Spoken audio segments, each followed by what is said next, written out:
In today's video, I will present three teaching methods of the scribes and the rabbis extracted from the book The Great Teachers of Judaism and Christianity, written by Charles Foster Kent. Before I even begin, I'm sure most of us have the question of why do we even have to talk about the scribes or the rabbis, because they were heavily criticized for their hypocrisy by Jesus, as we find in the Synoptic Gospels. But Charles Kent makes a very insightful remark to that very question, and he says that yes, as the rabbis and the scribes, they did fail when it comes to the interpretation of the Bible, but when it comes to teaching, they were excellent teachers. The teaching methods were extraordinary, and we have a lot of things to learn from them. So having said that, let us continue with the three teaching methods of the scribes and the Pharisees or the rabbis. First teaching method, prayer. Prayer was not only seen as a private or a communal affair. It was considered as a vital factor in the education process of the disciples. It was considered as a vital factor in the education process. Prayer was not just a random communication, but considered as a systematic order in the act or as an act of worship.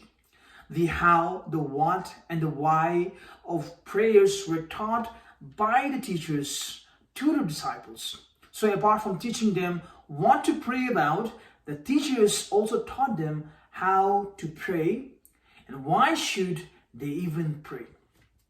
Such a high view for prayer shows how important the prayer was, a discipline and a mode of communication with the divine God.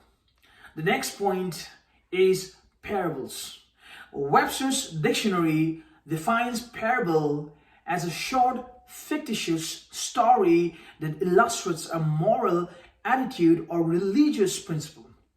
A parable simply is a figure of speech which presents a short story, typically with a moral lesson at the end. The use of parables is very common and a very common method of teaching.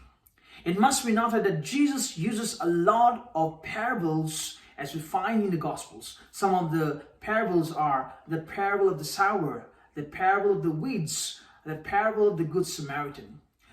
Parables provided illustrations. It provided meaning to the teaching content, making sure the teaching content was both understood and comprehended by the disciple. The next we have is teaching method through the medium of Proverbs.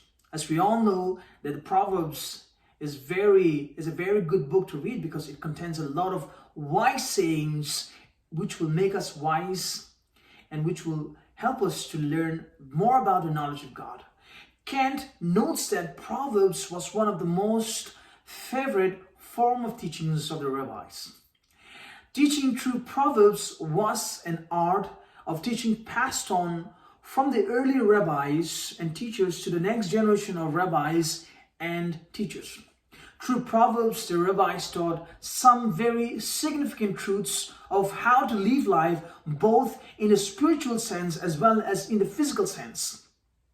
This mode of teaching spoke into the hearts and minds of listeners. It made the listener think deeply when they hear these Proverbs.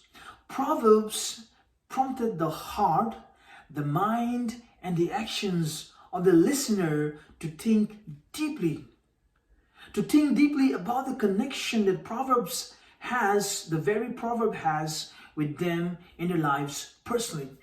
A proverb, even if short, provided a significant truth which was capable of changing the hearts and minds of the learners. So once again, the three teaching methods used by the scribes and the rabbis are parables, prayers, and lastly, Proverbs.